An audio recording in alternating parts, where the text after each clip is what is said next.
Hello everyone. सो आज हम लोग हिंदी के इंपॉर्टेंट 20 क्वेश्चन को डिस्कस करने वाले हैं जो कि आपके एग्जाम के लिए इंपॉर्टेंट है। हिंदी के और भी वीडियो चैनल पर अपलोड हैं। रीजनिंग, साइंस, मैथ्स की प्लेलिस्ट बनी हुई है, तो आप चाहें तो उनकी हेल्प ले सकते हैं। वीडियो को पूरा देखिएगा। एक क्वेश्चन आपसे पूछूंगी लास्ट में, जिसका आंसर आपको कमेंट सेक्शन में देना है। किसी भी क्वेश्चन का आंसर आता है तो उसका आंसर आप कमेंट सेक्शन में दे सकते हैं। तो चलिए डिस्कशन स्टार्ट करते हैं। पहला क्वेश्चन है, कनक का पर्यायवाची शब्द पर्यायवाची नहीं है।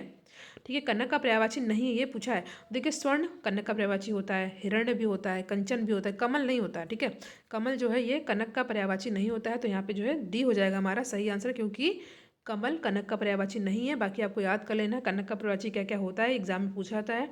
स्वर्ण, हिरण्य, कंचन। इक्षु का तद्भव क्या होगा? देखिए, मैं आपको थोड़ा बता देती हूँ तत्सम तद्भव किसे कहते हैं। हालांकि इसका एक ट्रिक वीडियो बना है जिसमें आप तत्सम तद्भव को पहचान जाएंगे ईजिली। उसका लिंक मैंने लगा दिया डिस्क्रिप्शन बॉक्स में, चाहे तो आप हेल्प ले सकते हैं। देखिए, तत्सम क्या होते हैं। तत्सम, तत् मतलब उसके, सम मतलब समान। तत्सम इसका मतलब क्या हो गया? संस्कृत के वे शब्द जो एज इट इज़ यानी कि ज्यों के त्यों प्रयोग में लाए जाते हैं, यूज़ किए जाते हैं। संस्कृत के शब्द को ही हम लोग तत्सम कहते हैं। अगर तत्सम शब्दों में परिवर्तन कर दिया जाता है तो वो तद्भव कहलाते हैं। और एक होता है अर्ध अर्ध तद्भव। वो क्या होता है? अगर तत्सम शब्द में हल्का सा परिवर्तन कर दिया जाए तो वो अर्ध तद्भव कहलाते हैं। फिलहाल तत्सम संस्कृत के एज इट इज शब्द होते हैं, और तत्सम शब्द में जब थोड़ा सा चेंज लाया जाता है तो वो क्या होते हैं? तद्भव। तो आपसे पूछा क्या है, इक्षु का तद्भव क्या होगा? तो इक्षु का तद्भव होता है क्या? ऑप्शन नंबर यहाँ पे सी, ईख इज द करेक्ट आंसर। ठीक है, तो option number C is the correct answer. Next है,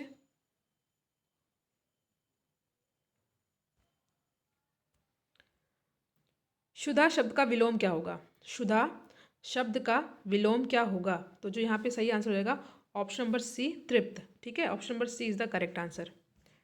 नेक्स्ट क्वेश्चन है, लघिमा का विलोम क्या होगा? चार ऑप्शन दिया हुआ, महिमा, गुरुत्व, लघुत्व, देवोपमा। तो जो सही आंसर हो जाएगा, लघिमा का विलोम होता है महिमा, तो ऑप्शन नंबर ए है हमारा सही आंसर। बताना है तत्सम शब्द कौन से हैं। ठीक है, देखिए, तत्सम शब्द पहचानने के मैं थोड़ा सा आपको बता देती हूँ, 2 सेकंड, 5 6 में। देखिए सेकंड में, देखिए क्या होता है जिसमें क्षत्रिंज्ञा, क्षत्रिंज्ञा, श्रा और द्या आ जाए, वो शब्दों में आ जाए ये सभी, क्षत्रिंज्ञा, श्रा, द्या और डा भी, तो ये सभी जो है तत्सम शब्द हो जाते हैं। तत्सम। और श भी, जो शा होते हैं ये वाले भी, ये भी जो है हमारे तत्सम शब्दों में प्रयोग में लाए जाते हैं। और ऊपर जो री की ऐसी मात्रा हो जाए, या जो री की मात्रा होती है वो हो जाए, प्रयुक्त हो जाए, तो भी क्या हो जाते हैं? वो हो जाते हैं आपके तत्सम शब्द। अगर जो है बिंदी लगी हो, अगर इससे शब्द कोई लिखा बिंदी लगी हो तो भी तत्सम होते हैं। अगर चंद्र बिंदी लगी हो तो तद्भव हो जाते हैं। तो जो पूछा है इसमें तत्सम शब्द कौन सा है, तो यहाँ पे जो पहला दिया हुआ है क्लिष्ट, ये जो है। हाँ, एक चीज़ और याद रखिएगा, आधा, आधा जब यूज है, ठीक है, आधा वाला, जैसे यहाँ पे देखिए आधा का दिया हुआ है, आधा शा दिया हुआ है, तो वो भी तत्सम होते हैं। ठीक है, तो तत्सम शब्द कौन सा है? क्लिष्ट है। ठीक है, ऑप्शन नंबर ए है हमारा यहाँ पे सही आंसर। ईंट से ईंट बजाना मुहावरे का सही अर्थ क्या होगा? ठीक है, आसान है, आपको पता है, बर्बाद कर देना। ठीक है, ईंट से ईंट बजाना यानी किसी को बर्बाद कर देना, तो ऑप्शन नंबर सी है जो यहाँ पे सही आंसर है। नेक्स्ट है, उड़ती चिड़िया पहचानना मुहावरे का सही अर्थ क्या होगा? चार ऑप्शन आपके सामने दिया हुआ है। अनुभवी होना, वाक चतुर होना, मन की या रहस्य की बात समझ लेना, या प्रतिभाशाली होना। तो बहुत बार पूछा गया प्रश्न, इंपॉर्टेंट है ये। तो उड़ती चिड़िया का पहचानना क्या हो जाएगा यहाँ पे? मन की या रहस्य की बात समझ लेना। ठीक है, तो यहाँ पे that is why option C is the correct answer. देखिए, इससे पहले हिंदी के 1 2 और थर्ड पार्ट भी अपलोड है, इनका लिंक मैंने डिस्क्रिप्शन बॉक्स में लगा दिया है, चाहे आप उसको देख लीजिएगा। ठीक है, नेक्स्ट है, ऋजु शब्द का विलोम क्या होगा? ऋजु शब्द का विलोम क्या होता है? वक्र होता है, वक्र, तो A is the correct answer. Next है, निम्नलिखित में से कौन सा विलोम युग्म त्रुटिपूर्ण यानी गलत है? ठीक है, इसमें देखिए चार दे रखा है, पेयर चार दे रखे हैं, इसमें से एक जो है गलत है, आपको पहचानना है कौन सा गलत है। पहला, अपेक्षा, उपेक्षा, उन्नत, अवगत, अग्रज, अनुज, आदान प्रदान। तो देखिए इसमें सी वाला ये गलत दे रखा है। अपेक्षा का उपेक्षा सही होता है, अग्रज का अनुज सही होता है, आदान का प्रदान सही होता है। ठीक है, तो यहाँ पे ऑप्शन नंबर सी हो जाए गलत। उन्नत का होता है अवनति। ठीक है, उन्नति का होता है अवनति, तो option number C is the correct answer, क्योंकि ये गलत पेयर दिया हुआ है। आपको ये बाकी सभी याद कर लेना है। हिमालय का पर्यायवाची नहीं है, नहीं है पूछा है, नहीं नहीं नहीं पूछा है। ठीक है, हिमालय का पर्यायवाची नहीं है, सिनोनिम्स पूछा है, नहीं है। तो हिमालय का पर्यायवाची क्या नहीं होगा? तो जो कर है ये हिमालय का पर्यायवाची नहीं होता है। कर जो है हाथ का पर्यायवाची होता है। ठीक है, और हाथ के और भी पर्यायवाची होते हैं, जैसे पाड़ी हो गया, बाहु हो गया, हस्त हो गया, भुजा हो गया। तो कर हाथ का पर्यायवाची है, इसके और भी पर्यायवाची याद कर लीजिए। फिर से बताती हूँ, पहाड़ी, बाहु, हस्त, भुजा। और हिमालय का पर्यायवाची होता है नागराज, हिमाद्री, हिमगिरी। ये भी आपको याद कर लेना है, दोनों ही, हाथ का भी हिमालय का भी।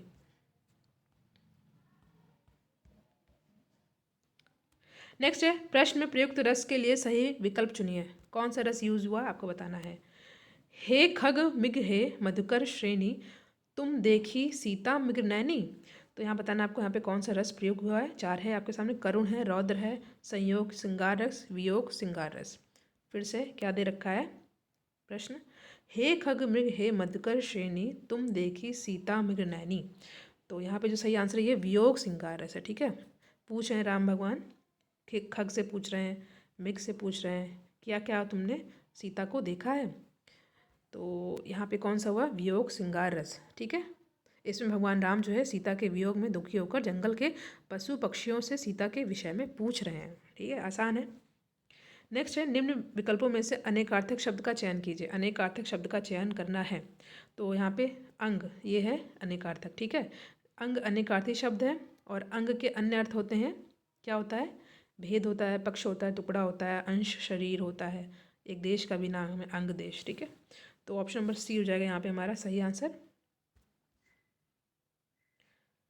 अभ्यागत का शब्द में कौन सा उपसर्ग लगा है। शब्द के स्टार्टिंग में जो लगता है उपसर्ग होता है, लास्ट में जो लगता है वो प्रत्यय होता है। तो पूछा है कि उपसर्ग अभ्यागत में उपसर्ग क्या है, अभि, आ, अभ्य या अम्भ। तो जो सही आंसर है यहाँ पे ऑप्शन नंबर ए, अभि है। ठीक है, अभ्यागत में अभि उपसर्ग लगा हुआ है। ठीक है, इसके अन्य उदाहरण देख लीजिए, अभिगमन होता है, अभ्युदय होता है। और आ, छोटा आ की बात करें, छोटा आ की बात करें तो छोटा आ से बने उपसर्ग से बने शब्द क्या हो गया, अचूक हो गया, अलग अलग हो गया, अमिट हो गया, अडिग हो गया। ठीक है, नेक्स्ट है, पंचानन में कौन सा समास है। तो यहाँ पे ऑप्शन नंबर बी, बहुव्रीहि समास। बहुव्रीहि समास, देखिए पंचानन का अर्थ होता है पांच है आनन जिसके, यानी कि शंकर भगवान। ठीक है, तो यहाँ पे जो है बहुव्रीहि समास होगा। देखिए बहुव्रीहि समास के बारे में हल्का से आप जान लीजिए। बहुव्रीहि समास में कोई पद प्रधान नहीं होता है। यहाँ जो है दोनों पद मिल करके किसी तीसरे पद की ओर संकेत करते हैं। देखिए जैसे पंचानन दिया हुआ है, पंचानन का अर्थ है पांच है आनन। देखिए पांच है आनन, मगर ये किसी और के बारे में बता रहे हैं, मतलब कि भगवान शंकर। ठीक है, किस दोनों मिल करके किसी तीसरे के बारे में बताते हैं। ठीक है, तो भगवान शंकर के बारे में बताया, तो इसलिए यहाँ बहुव्रीहि समास होगा। जैसे लंबोदर हो गया, दशानन हो गया। ठीक है, अगर बात की जाए तत्पुरुष समास की, तो तत्पुरुष समास क्या होगा, जिसके समास का अंतिम पद प्रधान हो तत्पुरुष समास होता है। जैसे माखन चोर, गगनचुंबी। ठीक है, और द्विगु समास किसे कहते हैं ये भी जान लीजिए, कई बार पूछा जाता है। जिस समास में प्रथम पद संख्यावाची हो, ठीक है, संख्यावाची हो, और दूसरा पद संज्ञा हो, द्विगु समास कहलाता है। जैसे नवग्रह, नवग्रह, देखिए इसमें पहला क्या है, 9 दे रखा है, 9। और जैसे नवरत्न, पंचवटी। ठीक है, आई होप आपको समझ में आ गया हो। तो यहाँ पे option number B is the correct answer. तीसरा चौथा क्वेश्चन छूट गया था, तो यहाँ पे दिया हुआ आम का तत्सम क्या होगा। आम का तत्सम क्या होता है, आम का तत्सम आम्र होता है, आम्र। ठीक है, तो ऑप्शन नंबर ए हो जाएगा यहाँ पे हमारा सही आंसर। ठीक है, आम का तत्सम आम्र होता है। रसाल शब्द आम्र का अनेकार्थी है। कान का तत्सम कर्ण होता है, कान का तत्सम कर्ण होता है। ठीक है, तो फिलहाल A is the correct answer. इनमें संख्यावाचक विशेषण कौन सा है।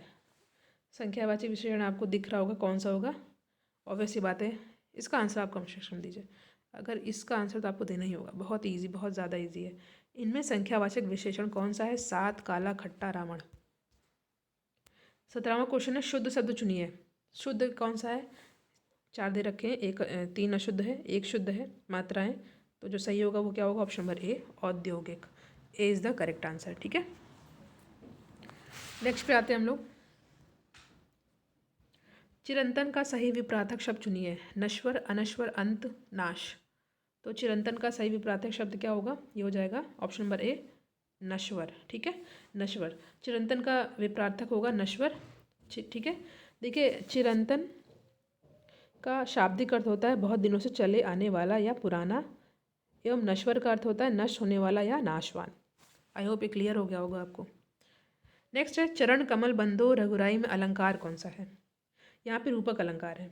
ठीक है, रूपक अलंकार है, क्या होता है, देखिए जहाँ उपमेय को उपमान के रूप में कर दिया जाता है वहाँ रूपक अलंकार होता है। जहाँ एक ही शब्द के अनेक अर्थ होते हैं वहाँ श्लेष अलंकार होता है।